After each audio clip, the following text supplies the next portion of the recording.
Boa tarde. Good afternoon. I'm Margarida Ferra.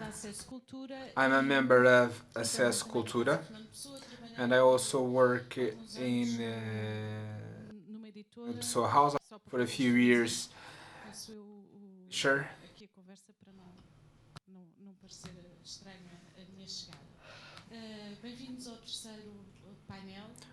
Welcome to the second panel.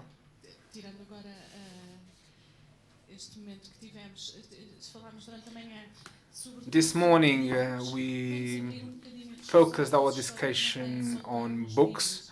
Let's widen our discussion because stories are not limited to books.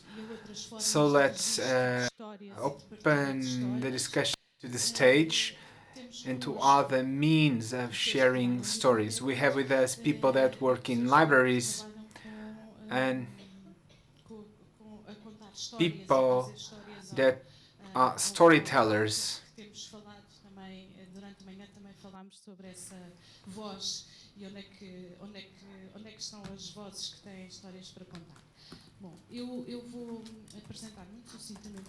I will very briefly introduce the members of this panel.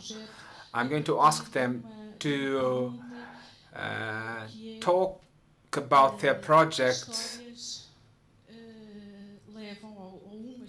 from a very specific question, which is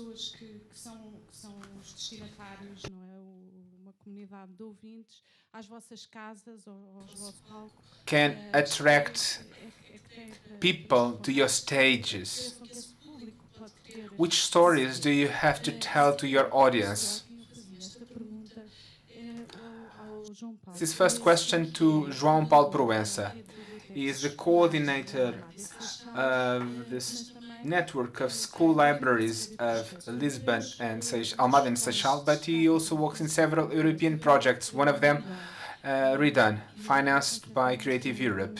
And I'm pretty sure that João Paulo has a lot to tell us about the project Read On, a project that aims to disseminate the power of reading amongst teenagers between the age of 12 and 19 years old.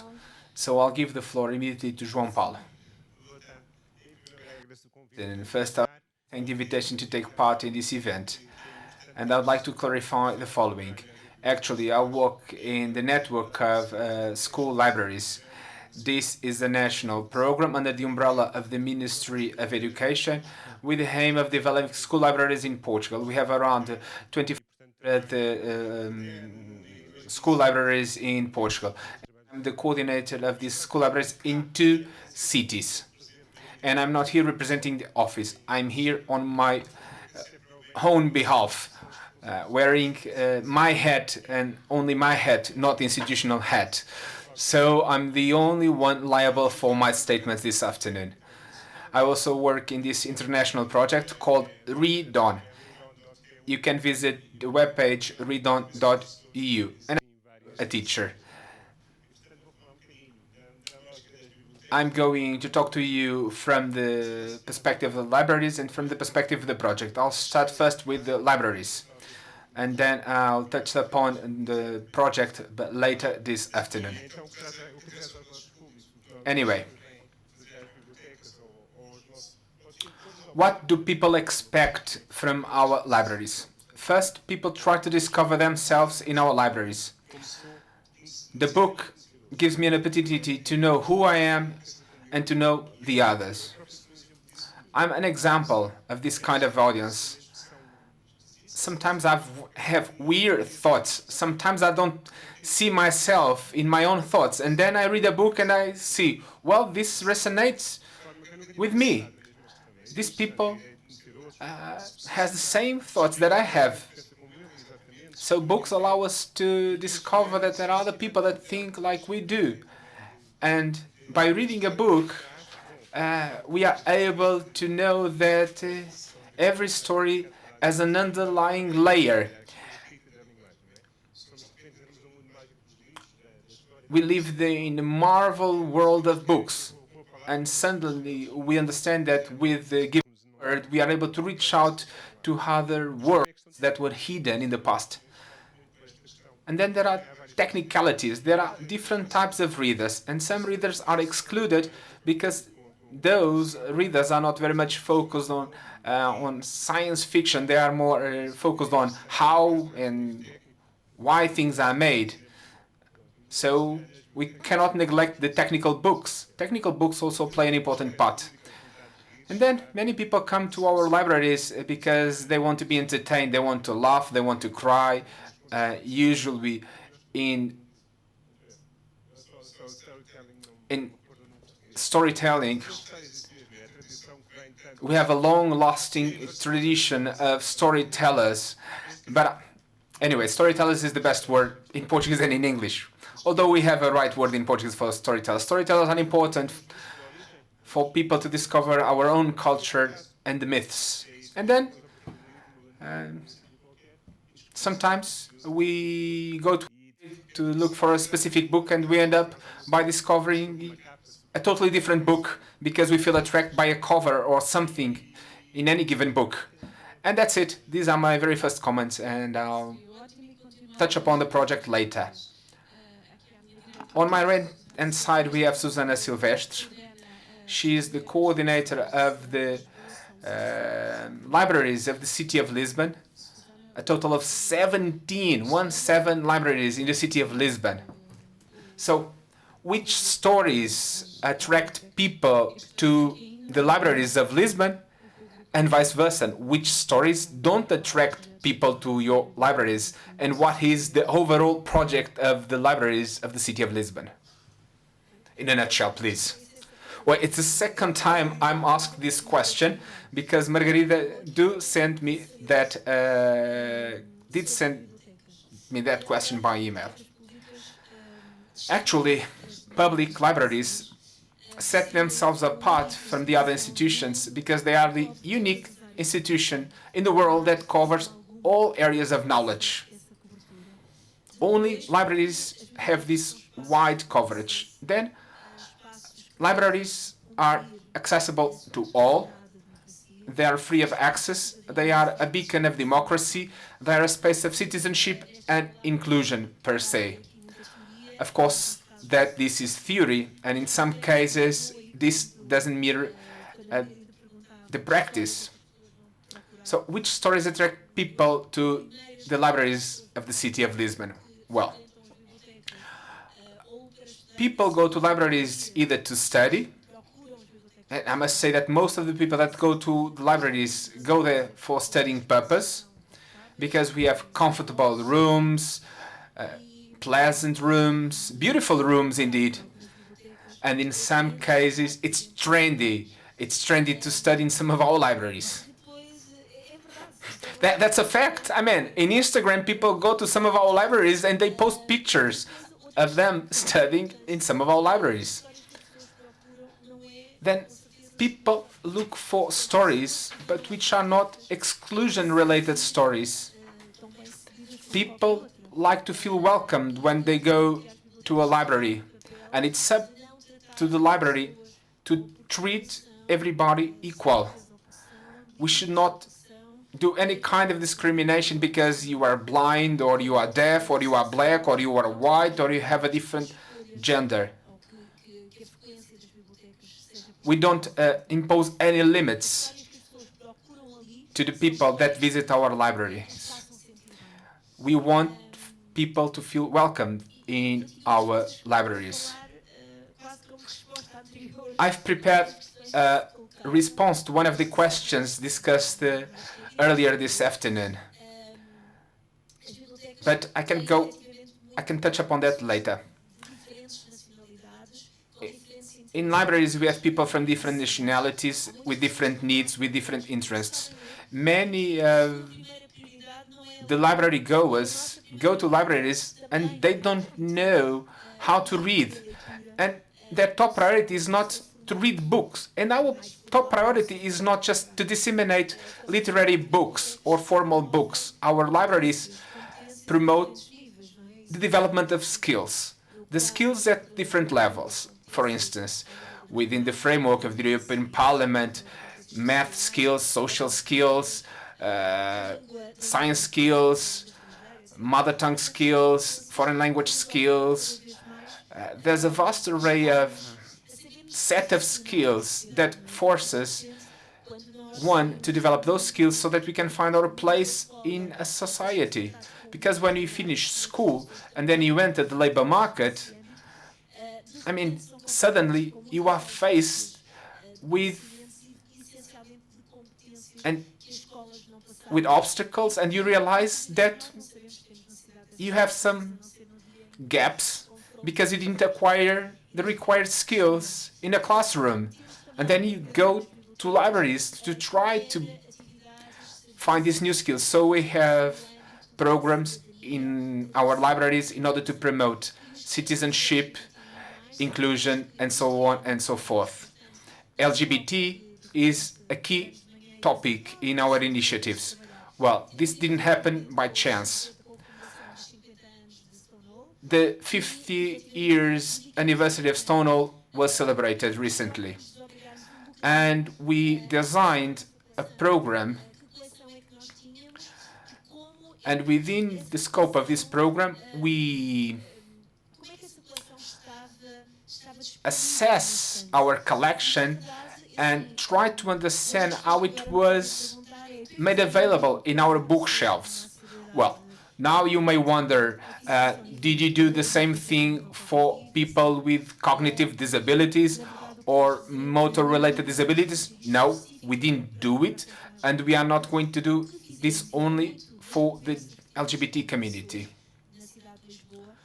But based on consultation with teachers in the School of Lisbon, we realized that many students are afraid of coming out. They feel excluded in the school settings. They are victims of bullying. They don't feel that they are fully integrated. And many teachers come to us and tell us that it's difficult for teachers themselves to talk about these issues in the classroom. So now we are working with Helga Association in order to create a proper catalog of books related with LGBT so that people can consult these books without feeling discriminated whatsoever.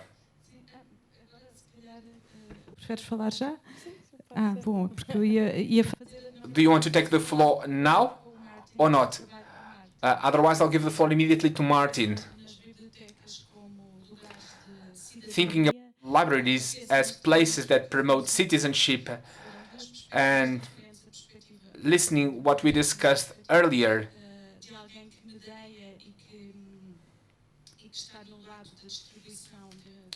the discussion that we had regarding the teacher, which is the producer, and then our audience, and bringing back once again the idea of citizenship and literacy. Marty Zandi has been developing several projects in the Roskilde libraries. He participated in some digital literacy programs and literature and integration. But there's a specific project that we want you to talk about it, please. It's A Million Stories. It's an intercultural project of storytelling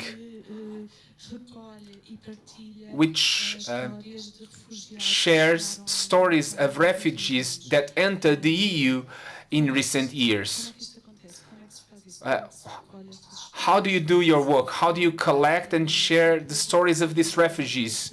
And who is the target audience of these stories? And which audience will listen to these stories to a certain extent? Which are these stories that bring people to your libraries? Thank you very much, Margarida. Thank you very much for having invited me today.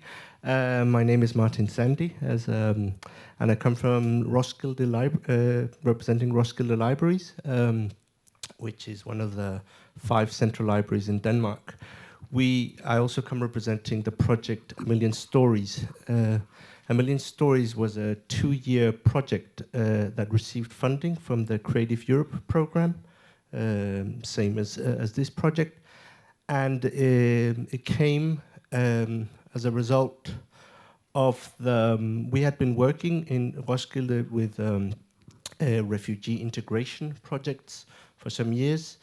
And then there came a call from the EU as a response to the refugee crisis in 2015, where they would give funding for 10 projects that addressed the refugee crisis through culture.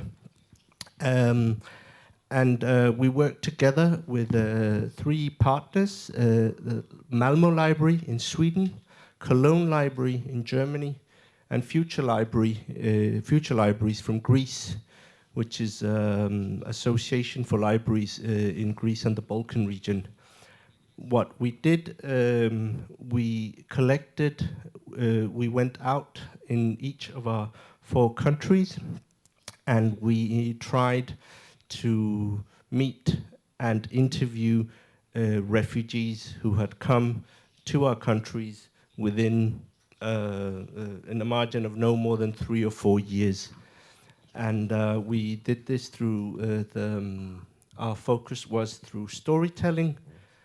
We wanted, our central intention was, we were somewhat disappointed with what we felt was the lack of representation from refugees that had arrived in our countries, but there was always some form of filter, some form of interpreter or curator in between us.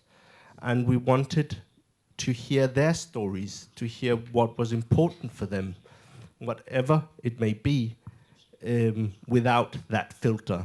And that is what we tried to do. When we met people, most of them in refugee camps, some of them already established in our local communities, we only had one question for them: is tell me about your life story until now. And then they would be free to talk about whatever they wanted without us having any leading questions afterwards. For the most part, sometimes this was not possible because obviously a lot of these people came with a lot of trauma, a lot of issues that result from having been through such an ordeal, as many of them were before they came to our country. And we did this as a library, and because at least speaking for Danish libraries in Denmark have an obligation to promote knowledge, inclusion, democracy, and active participation. And we felt that we were simply not doing a good job including our newest residents in our area. We didn't know them, we had no contact to them, and this project gave us a chance to come out and say, hey, we're here, we want to hear about you, we also want you to come and see the library and see what it can do. The library, at least in our context, it's the one place where you can be all day long and no one is going to ask you, what are you doing here? You don't have to buy anything, you don't have to use money. If you want to sit in front of a computer for 8 hours, that is what you do. So we felt important to establish this dialogue, and also, if they were accepted it, that we could share their story. And we shared these stories through social media, but also we had a webpage, refugeelives.eu, which is still active, where we have collected all of these stories from all 4 partners. The stories, most of them are in text form, but our partners in Malmö had an excellent little film studio where they recorded some of these interviews. There's also some that are just audio files. And we're working together with, we're hoping in the future to put some of these stories to share them more widely. I mean, the project as such, the recollection of stories has ended, but now we're entering the next phase, which is activating the content and trying to reach an audience with it that is wider than the one we have had until now, which has remained, for the most part, in the libraries, in the participant libraries. Obrigado, Martin. Há uma ideia. Thank you, Martin. That's a very interesting idea. And there will be a direct microphone with refugees. You don't have a filter. It's all about reaching out to people and let them tell their own story. That's great. Cleo Tavares, sitting right next to me, is part of the collective group Aurora Negra. Recently, they were entitled to the Amel Colasso scholarship that will finance a project that will be launched in 2020. So Cleo is still writing the stories that will be the output of this program. Currently, I guess you are collecting some of these stories as well. Can you give us an update of the project so far? Can you give us a glimpse behind the scenes of what you are doing for the time being? Yes, Aurora Negra is the title of our project. This will be the name of this play. There are 3 people, myself, Aracema, and Isabel Zuma. We are the creators of this project. Aurora Negra was the result of our concerns and the fact that we didn't feel represented in the stages. We decided to submit an application and we won this scholarship or grant. These are still the early days of this project, but we want to share with the audience our stories, the stories of other Black women that will be disseminated not only to Black women but also to white people. We want other people to understand how we see them ourselves. We want to tell in the first person our experience in Portugal. I was born in Cabo Verde, Nadia was born in Angola, but Isabel, the third person, was born in Portugal. We are in the middle of nowhere. I don't feel myself only from someone who is from Cabo Verde. I also feel as someone that is from Portugal, and the other 2 colleagues feel alike.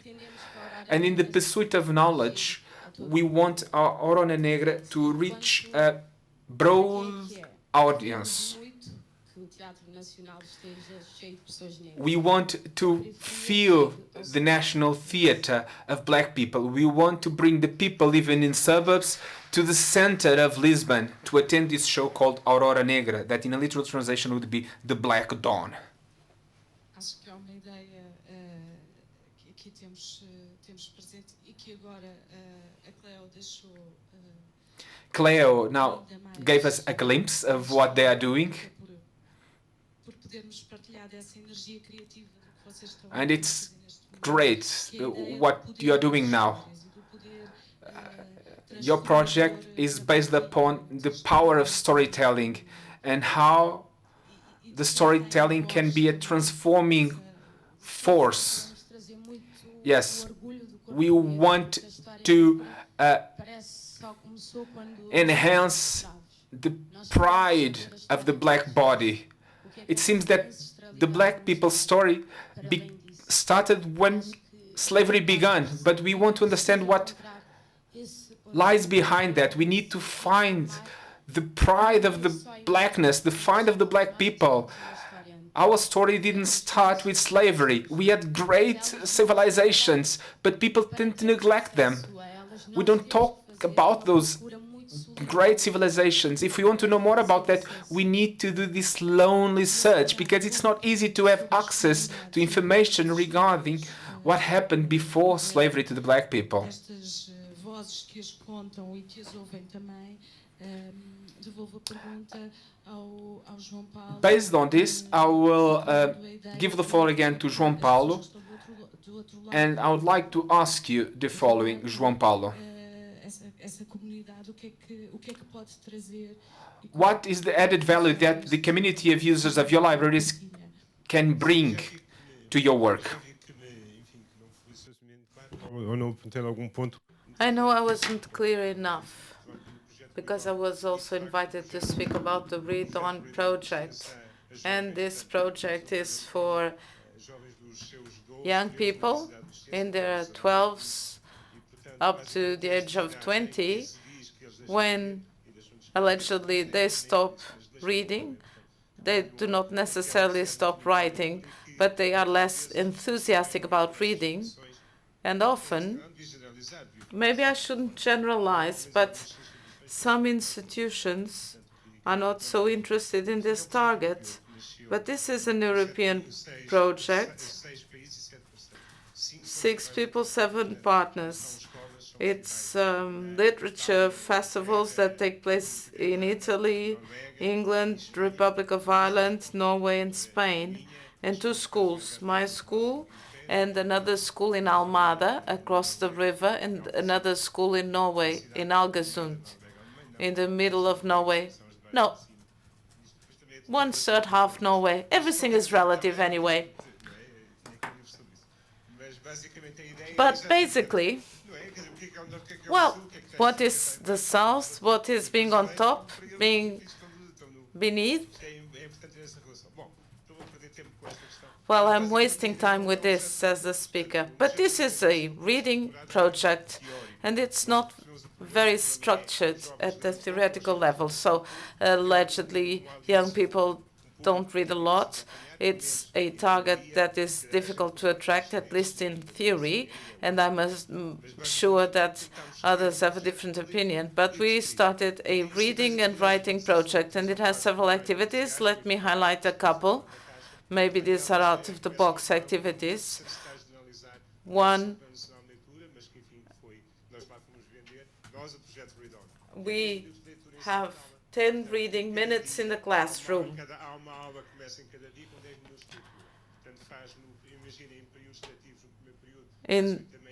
At 8 a.m., at 10 a.m., and at 12. And then the same. 10 minutes of reading. Tout court. There are no rules. And we do not do any audio-video recording. Some schools want to make sure whether or not the kids read something. And if they read from the list of mandatory books, and they are the first ones to tell us that they're interested in spending 1-2 weeks, and they want this 10 minutes of reading to take place because there's a teacher who's a bit stressed, and they read. Kids read, and it's fantastic. We're starting the 3rd year of the project, and kids read more, and they've improved their writing and reading skills. And this is noticeable. And that's all. That's an idea that was also included in the National Reading Plan. Reading 10 minutes every day, 15 minutes a week, and we have the notion that they read because we do the stats. We ask them at the end of the year, how many books you read? And most of them read 2-3 books throughout the year. And for us, it's fantastic because these are the kids that will continue reading. This is also being done in Italy. And this is not organized by a school, but by a literature festival. And they go to the schools, and they have many schools doing this 10 minutes of reading. Let me go faster now. Creative writing. We invite the kids to write, or we invite experts such as Margarida Fonseca Santos, and they are invited to come to schools, not only our school, but to schools at large. And this is a project that started in my school. It was extended to Almada, a city across the Tagus River, and it was extended to Elvas, close to Spain, and also in the north of the country. And we're invited to do lectures, 10 minutes of reading, creative writing, contact with writers. And Andrea Bridge, where is she? She's gone. Well, but Andrea Bridge, she has today spoken several times, and she does something very interesting with the kids. I'll be fast, the gentleman says again. But what she does is very interesting. She holds a book, and no one knows this book. And then she shows the cover of the book, and she asks, do you like the cover? And then she reads the synopsis. Would you read it? And after reading the first page, they decide which book they want to read together. And in this case, Inês Barata Raposo, the kids selected her to lecture in our festival. And it's something very simple in the classroom, outside the classroom, with large groups of young people. And another interesting activity is this one. We call it anthologies, although it's not truly an anthology. It's not the selection of literary texts by well-known writers. In this case, it's written by them and illustrated by them with the help of writers. In this case, it's a black and white illustration. I'm sorry about my prejudice, because it's black and white. I need to be careful. But this is done with the help of a writer, and it's very interesting to see the published text in Portuguese and in English, and then in Norwegian. This is the advantage of a project. We do this type of work together, and this has a huge impact when you see it published. This is yet another example, and it's a comic and creative writing. And we also have a literary festival for teenagers. It's in Portugal. I think it's the first one. You have literary festivals for adults, but not for teenagers. This has been done 2 years consecutively, and we will go for the 3rd year. And it's about technology, writers, hip-hoppers, YouTubers, creative writing, illustration, being in contact with the writers they've met in the classroom. They do interviews, and this is... And I'm finishing. I'm going to finish now. And it's the passports activity. We try to bring authors from different cultures, from Lusophone countries, but also from other cultures. The Irish invite the Americans.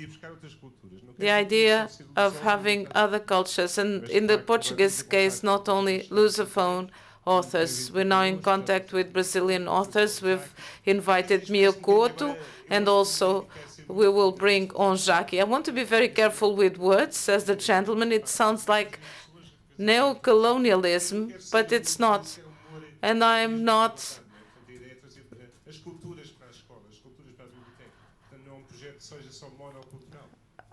saying that this should be monocultural. Thank you. Before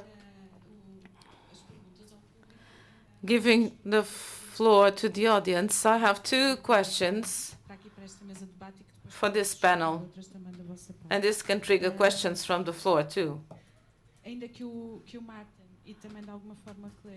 Although Martin and also Cleo are the owners of their collections, because Martin is involved in this collection of stories, and Cleo with the Aurora Negra show. You're writing it from scratch. Susana mentioned something that is very interesting, in my opinion.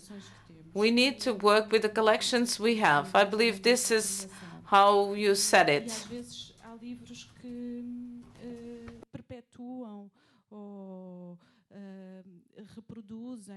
And some books depict, portray, and magnify stereotypes.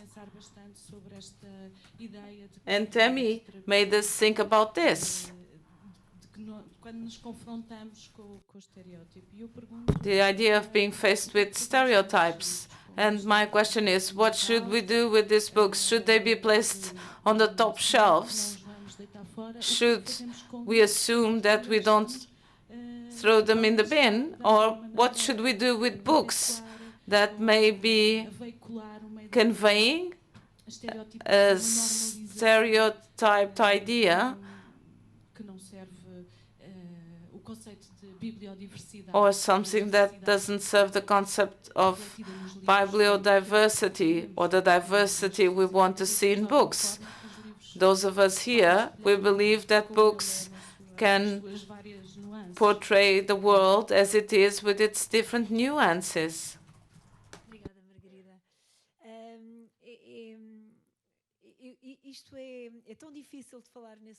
Thank you, Margarida. It's so hard to talk about that because there are so many different perspectives about the collections and libraries, in my opinion. And given my role in the libraries of Lisbon, all books are part of a collection. It's not up to us to decide whether that's the right to be on the bookshelf. We do not judge.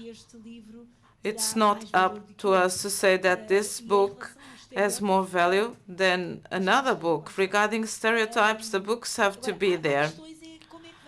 The issue is how to tackle this, how to approach this. And this is about mediation and the reference service provided by libraries.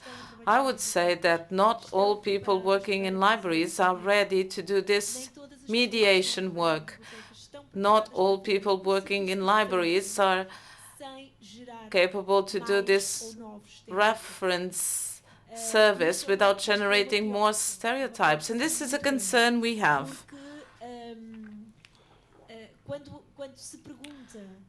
Because when you ask someone in a library, which book can you advise me to read, given this topic I am working on, or in view of what I believe about certain topics, one of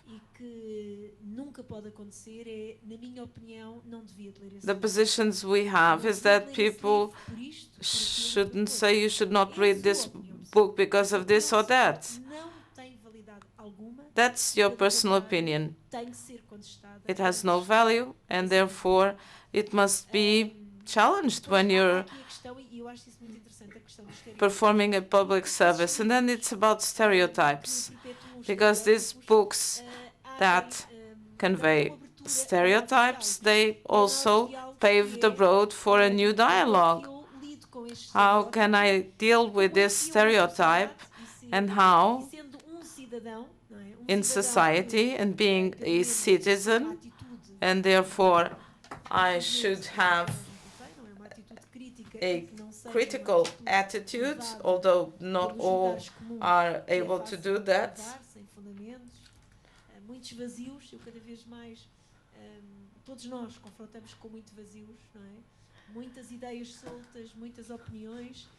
And sometimes there are loose ideas, opinions, and things are just ideas.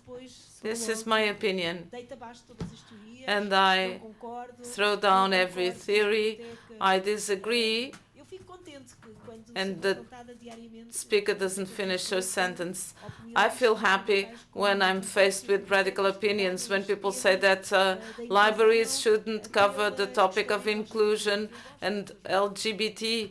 I like to be challenged, and I like to ask, so why shouldn't we? It's also important when we have a project entitled Human Library.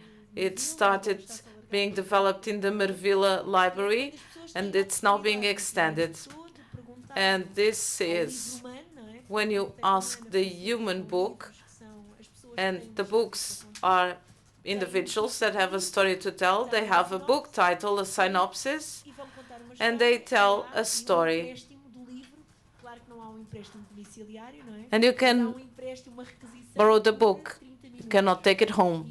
but you can borrow that human book for 30 minutes, and you can ask questions and raise your doubts. And this is very interesting when in our bookshelf we have books that we feel embarrassed or ashamed to touch them.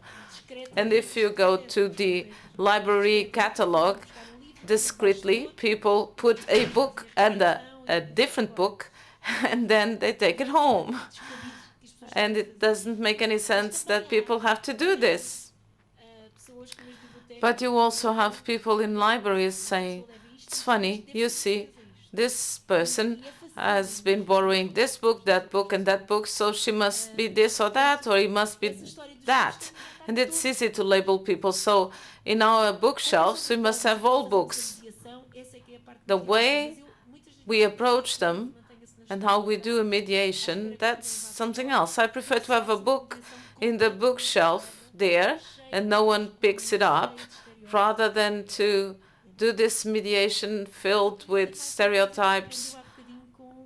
I would like to say something related to what was said a while ago. I was for 3 weeks in the island of Mozambique. I was working there, and we were doing participatory projects, working with different people of the community of the island of Mozambique. In the end, we made our report, and we conducted several studies, and we did talk about the collection, and again, the stereotype in collections. It's very interesting when you go to certain countries, or when you choose to do certain campaigns, or you support certain NGOs, and I'm saying this because I experienced it, and someone says, let's now collect books to send to the island of Mozambique. In the island of Mozambique, they have plenty of history books from the Portuguese perspective. You don't have history books from the other side. And this is what we were told. Don't send us more books with the same history we already know. And this is like a warning, because we are working together with UCLA, and I've refused to participate in campaigns when you don't have very clear criteria. I went to Mozambique, and you have libraries filled with books, and you have outdated books. It's history is told only from one side.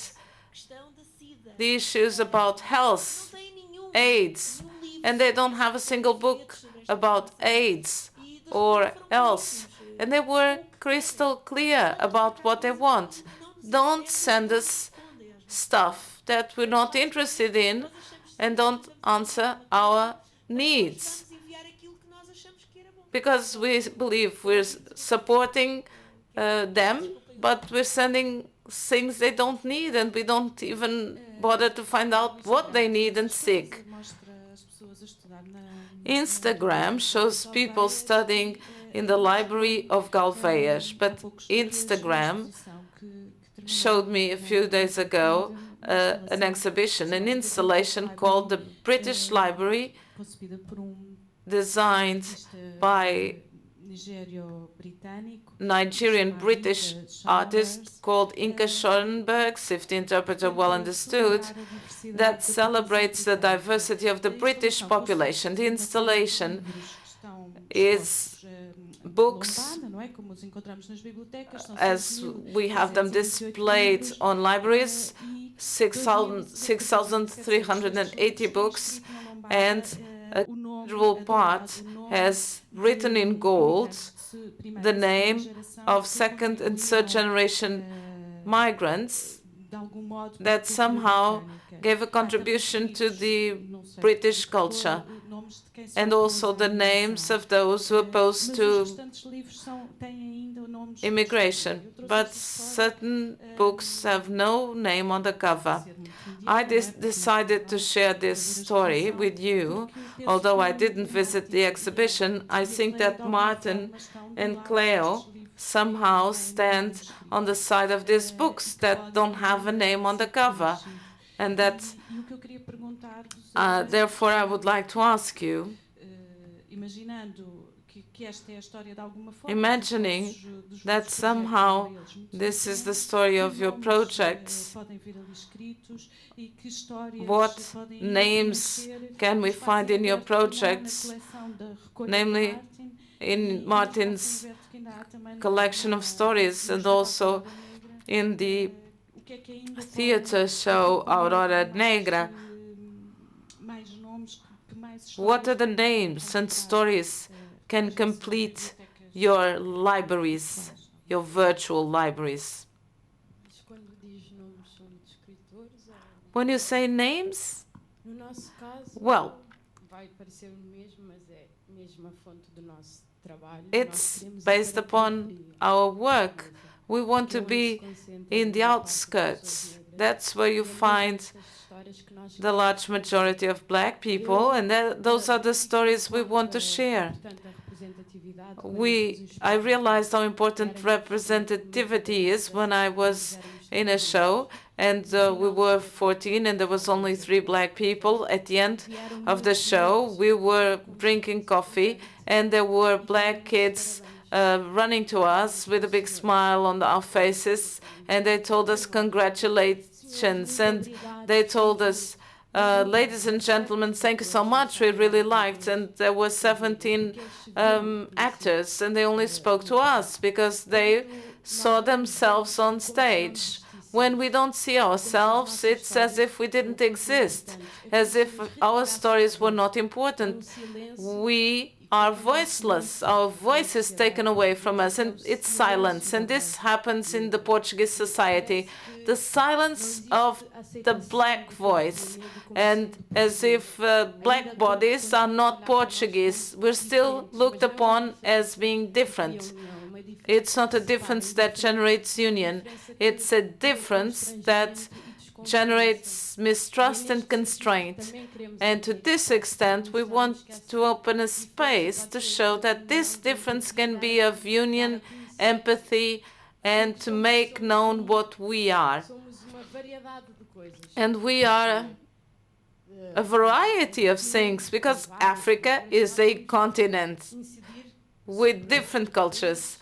And we're going to focus on the countries of origin of our parents. In my case, my country of origin, because I was born in Cape Verde. So we're going to tell real stories, the stories of Black people, what they have experienced here in Lisbon, to add up to our stories, because 3 people only is not enough. So we want to give voice to these people, to bring their voice on stage, to represent them, and to show that they're also important and have something to say. Thank you. When we started our project, and we were right now I'm going to speak what it was the case for us in Denmark when we had to do 160 interviews. We had the idea, the expectation that the vast majority of them would come from Syria because of the war that had developed in that country. So a lot of the stories are indeed from refugees that came from Syria, but very soon we realized that there was people that come from so many countries that we were not aware about. We had people from Afghanistan, from Iran, we had people from Eritrea, we had people from southern Sudan, and we wanted to give them all a voice, and we wanted, and it was important for us to try to have as much, be as inclusive as possible. Then we ran into the little problem of, the small problem of how to get an accurate translation. Good translators are expensive, so we work together. We're our gatekeeper organizations. We work together with Danish Refugee Help and the Red Cross, and we got some very qualified translators that helped us reach more people than we otherwise would have, and we were very pleased with the result. But sometimes there was also situations where we couldn't do that. I personally, I took it on myself. I went to do an interview with my interpreter. She was a girl from Syria, and we were interviewing a Syrian family. But then they had a guest who was from Kurdistan, and he was living in Germany, and he wanted to try out the German that he knew, because I told him that I could speak some German. So he insisted on that we would do the interview in German. Yeah, that was a bit, and but still his story came through. We managed to translate it, and we managed to get something that was really interesting. I mean, he had a fantastic story to tell about how he had traveled through the Balkan with nothing but his guitar and some of his precious possessions, and it was just so interesting. And then when we presented it in the library, we had a talk with some local citizens. They were so moved by it, and it was a bit of an eye-opener for them, saying, "Oh, we don't see this in the 9 o'clock news," and no, you really don't, and that's why the project was so important for us. So I don't know if this answers your question, but at the end of the day, we try to be as representative with as many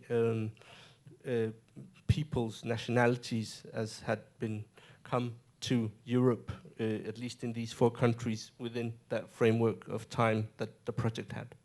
Thank you. João Paulo queria comentar. João Paulo, you wanted to comment?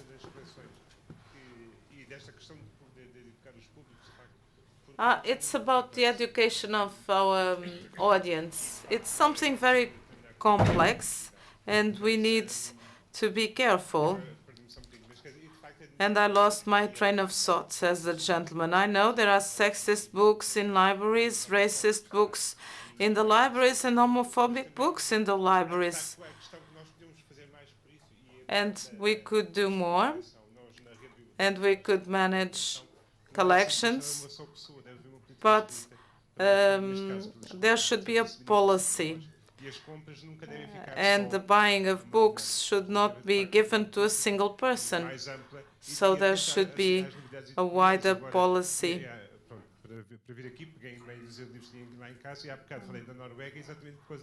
I spoke of Norway because this is a very interesting book.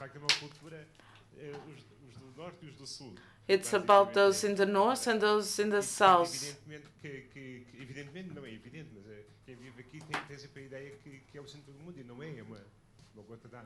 We always believe we are at the core of the world, and we're not. We need to be active, and we need to extend our collections, and many books are missing in our collections. We should pay attention to new books, bring other cultures,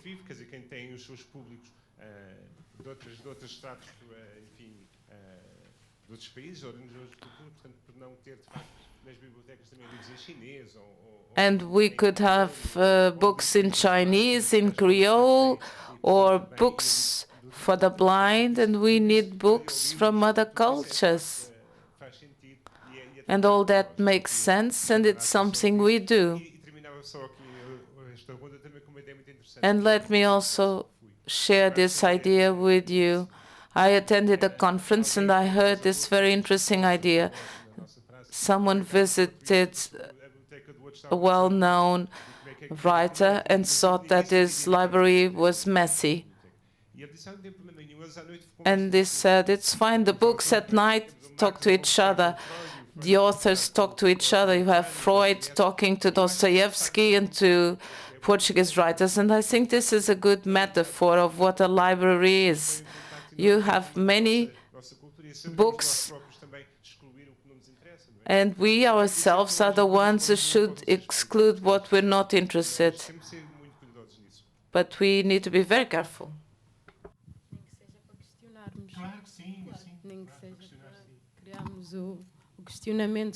We need to continually challenge ourselves and question ourselves but it's also important to have different kinds of supplies and offers. Literature influence our thought, our reasoning.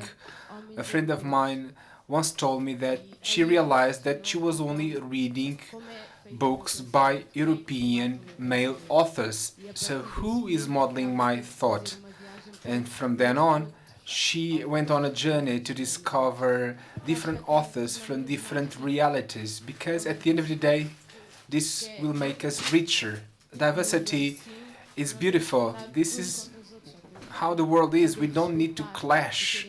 It's all about respecting the others and feeling empathy for the other. I just wanted to say something while you were still in the topic of. I was very interested in hearing from Portuguese librarians about the collections, because what's happening right now in Denmark, at least, there's a trend for there's like a ruthless culling of collections, and it's all about exhibition space. The library becoming more and more the performative center. A place for community, for activities, for courses, and with less space for the collection. A lot of our collections end up in the basement, and still, when you ask a librarian or when you go online to a database, you can still find the materials you need. Someone can find it for you, but it's just not there. And there's constantly a very active, there's always a working group of staff, of librarians, that are always looking to, okay, what is it that we're going to have here on display? Yes, some things, that people are interested in, but also what are we interested in putting out there? What do we think is interesting? What do we think is relevant? All the time this is happening. I'm not part of that work, so I can't tell you in detail the kind of arguments they use to decide what it is they're going to be including. Which material is it that's going to be exhibited? It really varies. I mean, right now, for example, all the rage in our municipality is about the United Nations Development Goals. So books on education and diversity and climate change. It's all out there. And then a lot of classical materials, classical literature is no longer on display. You can still get it. I mean, if you want your Dostoevsky, of course, it's all down there, but it's just not on display because, well, we all know him, don't we? I mean, he's there. He's not going to go anywhere. But putting a lot of new material out there on display. Thank you.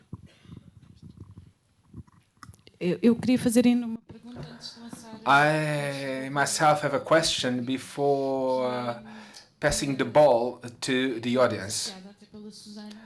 A question that dovetails with what I've discussed with Susana.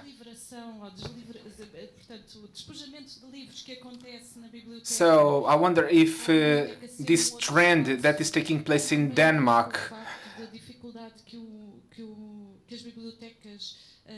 has to do with the difficulties that libraries have in interacting with publishers. Maybe my question is just limited to the Portuguese reality, or maybe not. Maybe libraries are not able to find in the publishing market the books that are required to ensure diversity. For instance, if you have less independent publishers that one will wish, usually what you find in mainstream bookstores are the type of books that Cleo mentioned. And quite often libraries are not able to find the books to promote a full diversity.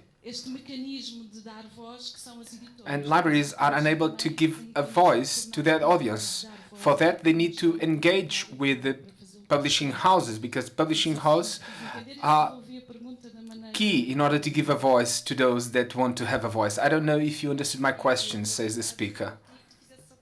Well, you should have asked the question the other way around.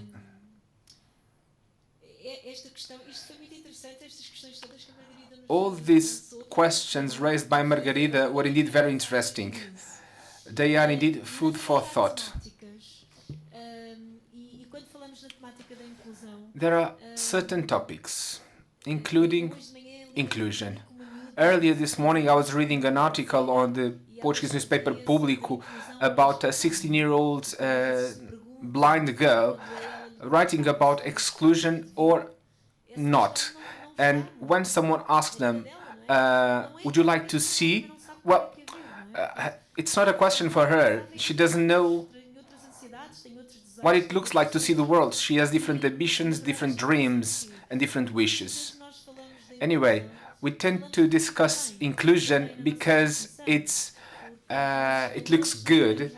Because if in the values of our institution we don't have ideas such as inclusion and citizenship, we might be challenged by someone.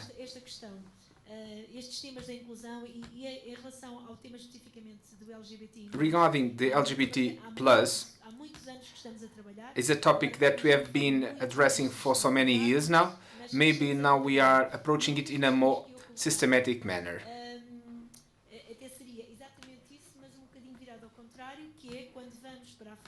When we go to the book fair,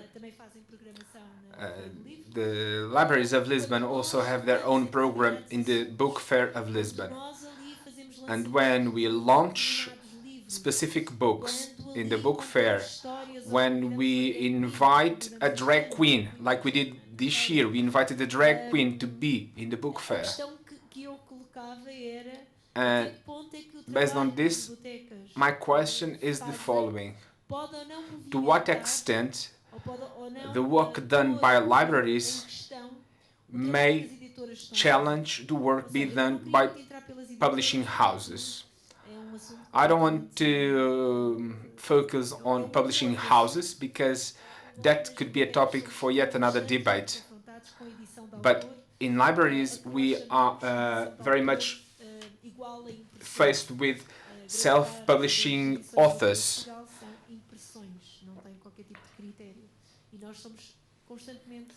And on a daily basis, we are faced with self-publishing authors in our libraries. So the question is, I was saying, to what extent libraries can put some topics under the spotlight that tend to be neglected by the publishing houses, because the publishing houses work as mediators, and publishing houses might decide to set apart topics that they think are not attractive for the audience. We know that nowadays it's expensive to publish a book, and you have other options available today, and many are those that only publish their books through Amazon. Anyway, to what extent a library in a book fair can start a debate about a specific topic to rock the boat? How are we perceived? Because this year we invited the drag queen to tell a story about gender.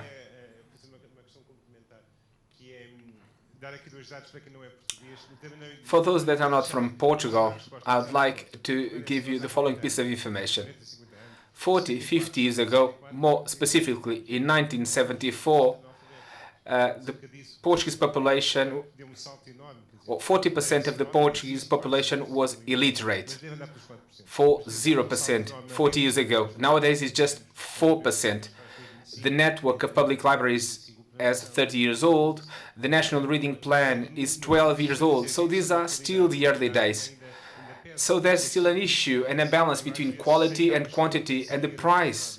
I know that, for instance, there's a school that has a budget of 100 euros or 200 euros to buy books, and they focus on quantity rather than quality.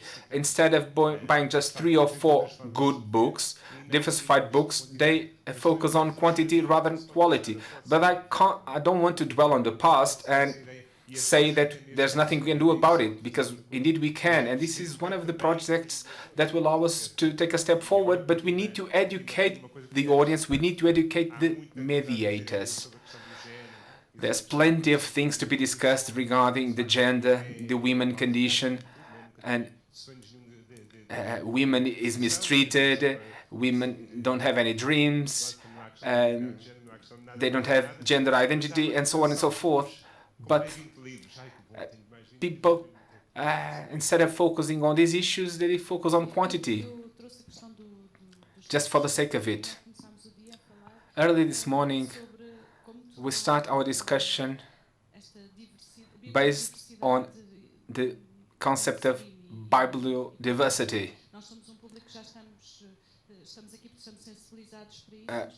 The fact that we are here leads me to think that we are aware of this issue, but we need to think beyond this room and to think about what we can do in order to engage those outside. Having said this, I would like to ask the audience and give the floor to the audience so that you can ask your questions. Martin told us about stories of people that they were not aware about. And so please ask us the questions that you have on your mind that we are not aware of. Let's give the floor to António Nogueira, if you don't mind.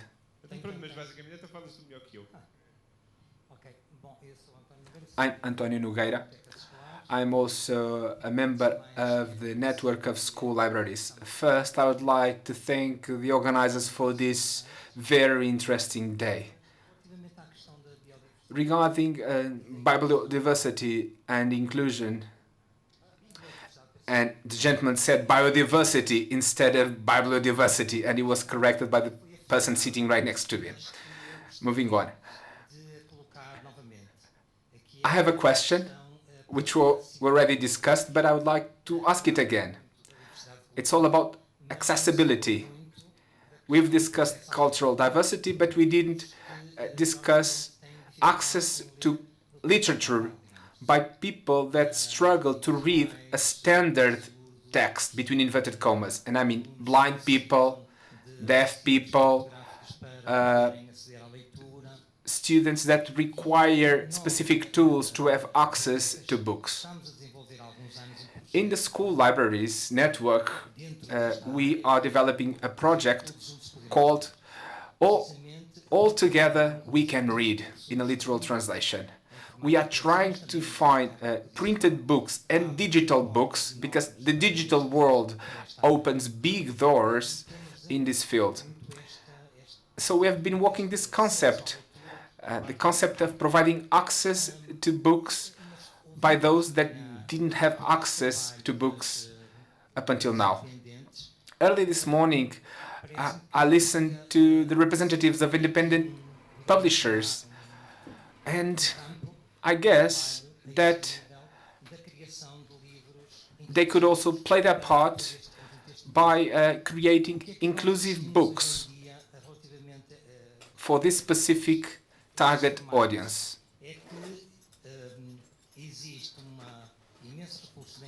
Nowadays, there are plenty of internet-based resources, but we have videos in Portuguese Sign Language, we have books that were rewritten in pictograms, but they lack quality. But the emergence of this kind of material is linked with this specific need. This type of audience require access to literature. So my question and my challenge to you is there something you can do about it?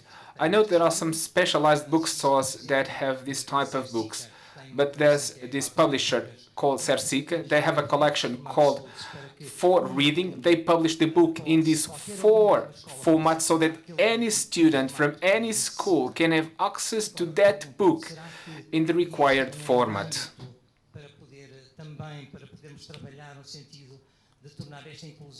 So I wonder if we independent publishers can play a role here in order to make the inclusion more encompassing.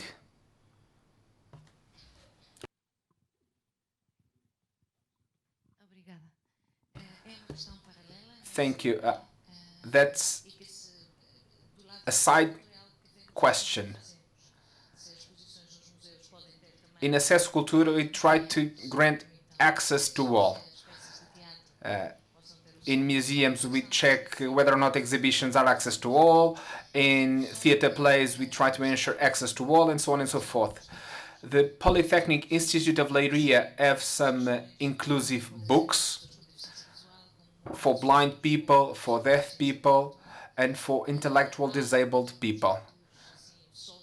Then there are some random books which were produced by some. I guess they might be available on internet, says Maria.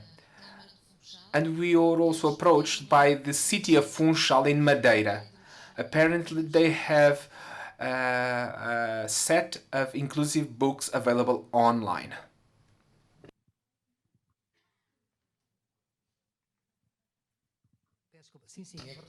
That's a fact, indeed. But I would like to dig deeper on this.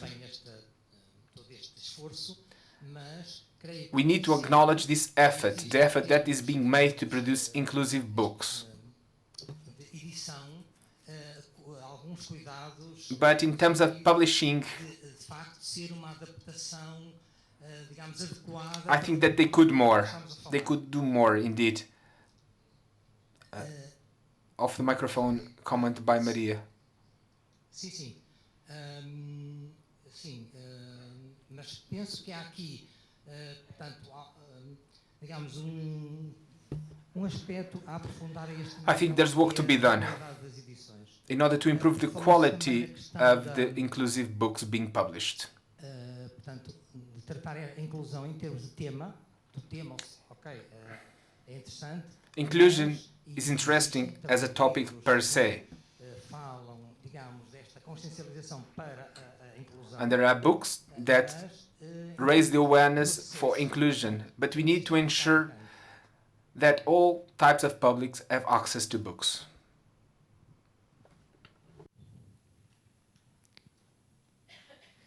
Mais uma pergunta, juntamos.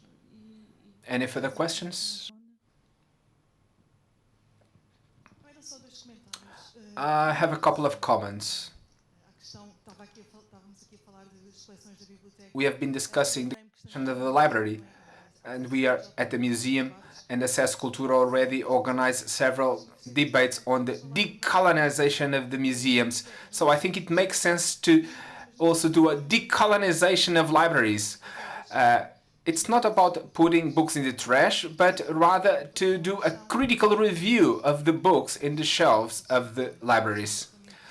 The storytelling, and this is my second comment, storytelling is great to create empathy and to raise the awareness of people for timely issues. And storytelling can be also a tool for social change. When I listen to the story of someone else, this enriches my world.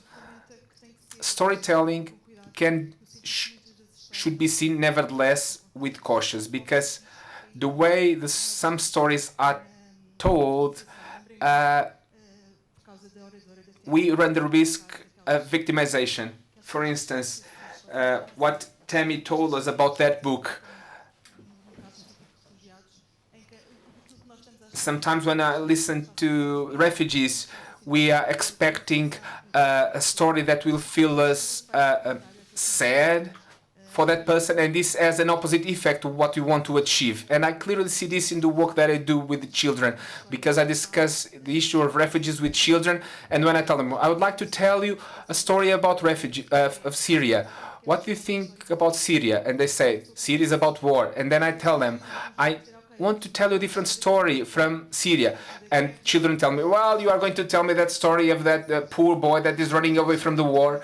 So the narratives and the stories that are told from these realities sometimes increase our prejudice and make us even more distant. Instead of bringing us closer, they increase the distance that separates us. So this is an exercise that we need to do, but storytelling is indeed a very powerful tool for social change, but should be used with caution. Thank you for your intervention. You're absolutely right about this is actually something that we discussed a lot about how to, when we made our project A Billion Stories,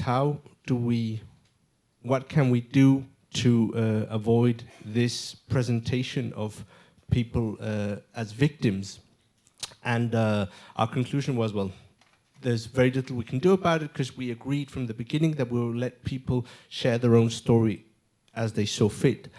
But what actually happened, what we found out, is that actually a majority of the stories are not those stories about war, about leaving the countries. They're not sad stories. They were very much stories about everyday life. And I think actually some of those stories are the ones that resonated the most with, at the end of our project, we did an impact assessment where we gathered groups of local citizens and confronted them with these stories and did an after and before some questions on how they felt about them. And some of these more colloquial day-to-day stories, the story about the hairdresser, for example, resonated with them a lot more because, as you said, there's kind of sometimes there's a saturation with the negative press coverage. So yes, it is absolutely something that one has to take into account, and like most things, one has to be careful in the dosage in which one applies it. Yeah, thank you.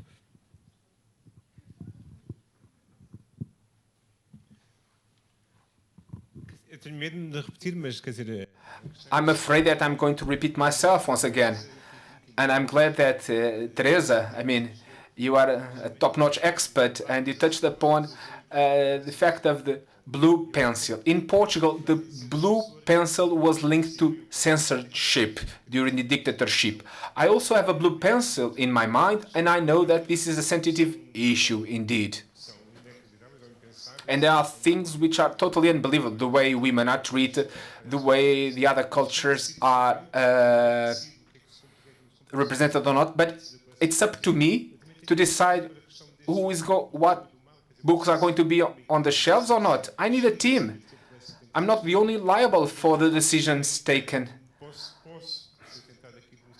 Otherwise, we may run the risk of being a bit radical. I mean, I know that I'm going to be controversial, but for instance, the psychoanalysis of the fairy tales, or the Little Red Hood and the Wolf, the psychoanalysis linked with that, and the cultural underlying topics. I love wolves, but I mean, I know that there are underlying cultural topics related with these fairy tales.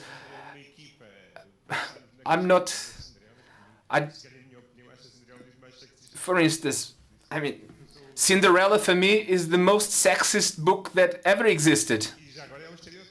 And it's a stereotype, at least in my mind. But if the discussion follows down that road, I mean, it's a never-end discussion. Did someone say something? In a nutshell, it's not easy. I'm not in an easy position. We should listen and we should discuss and we should have this joint discussion about this. Regarding your comments, in the human library, the topics discussed are sensitive topics, and we have to select the people. People should be comfortable with their own story. It's not put someone in a vulnerable position telling us a story. We want someone to tell us the different sides of the story and to feel comfortable when someone asks a more deep question. The storyteller should be able to say, I don't want to comment on that, or regarding that issue, I would like to tell you this and that. The storyteller should be comfortable. We are not the media,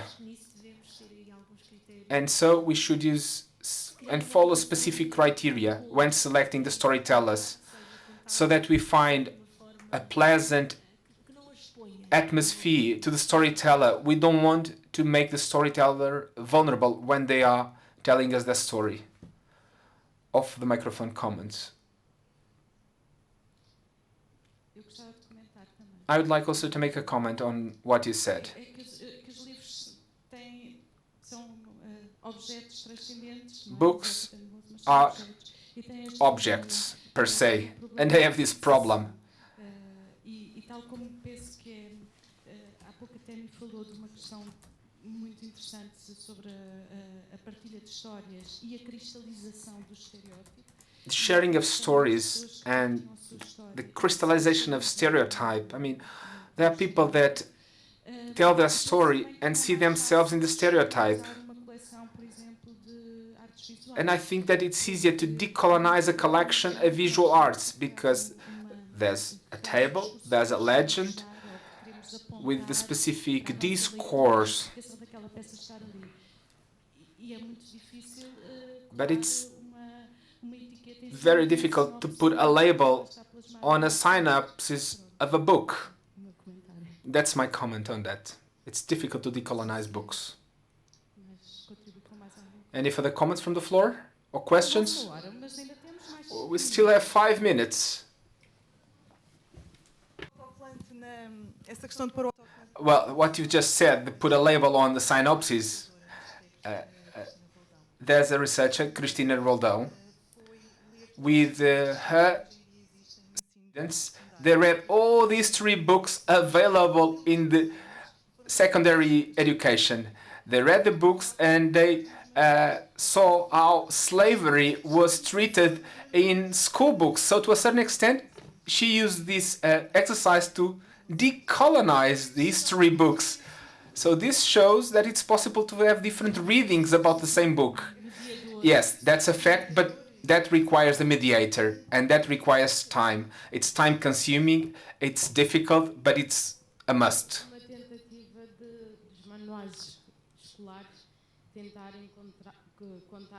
Maybe school books should try to tell a different story. We should start this discussion. How we want story to be told. What do we want to perpetuate into the future? I studied in Portugal. And for me, seafarers, the Portuguese seafarers were brave, were bold. And we don't know the other side of history. Like what you said, Paula, one should be proud. I can't simply see myself in the role of a slave, because we play the key role in the world history, but we are not aware of it. If you want to know more about our history, we need to go beyond institutions. Abel Rus, it took 30 years to translate her into Portuguese. 30 years to translate her into Portuguese. Why? Because she's important for certain people in order to promote the identity of several people. This author was really important for me to put an end to that idea that black women are strong. No, it's not about being strong. It's all about survival. This is not part of our DNA. We are not strong due to our DNA. We are strong because we have to survive.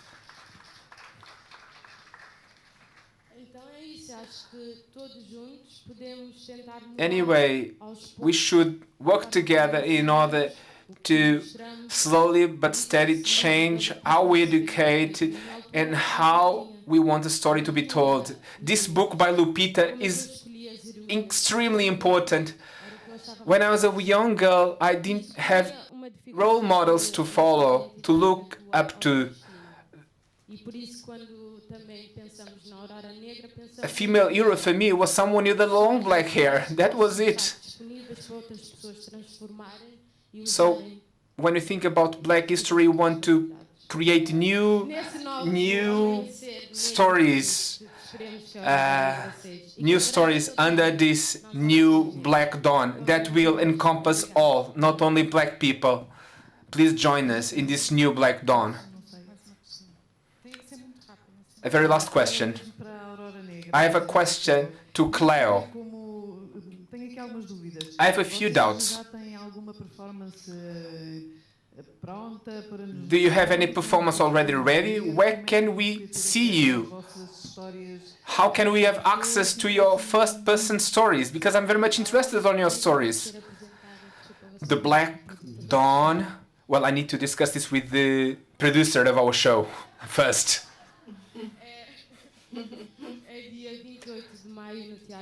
May 28th on the National Theatre Dona Maria. These are still the early days. This is a show that will be in Montemoro Novo, in the south, in the north. But in Lisbon, we will be from the May 28th to June 29th. We want to interview several black women so that we can tell their stories. We use music. We want to do a journey through our ancestors, and we want to share with you our testimony of someone that was brought in Portugal. I grew up in Portugal, and the fact that I grew up in Portugal makes it different from the Cleo that would have grown up in Cabo Verde. I'm a bit Portuguese, but sometimes I struggle to embrace this. But I mean, I have my links here, my friends are here, my concerns are related with this cultural shock that we have experienced here. We feel that we belong, but then the society questions our sense of belonging. Anyway, the Black Dawn will be about this and much more, May 28th through June the 9th in the National Theatre of Lisbon.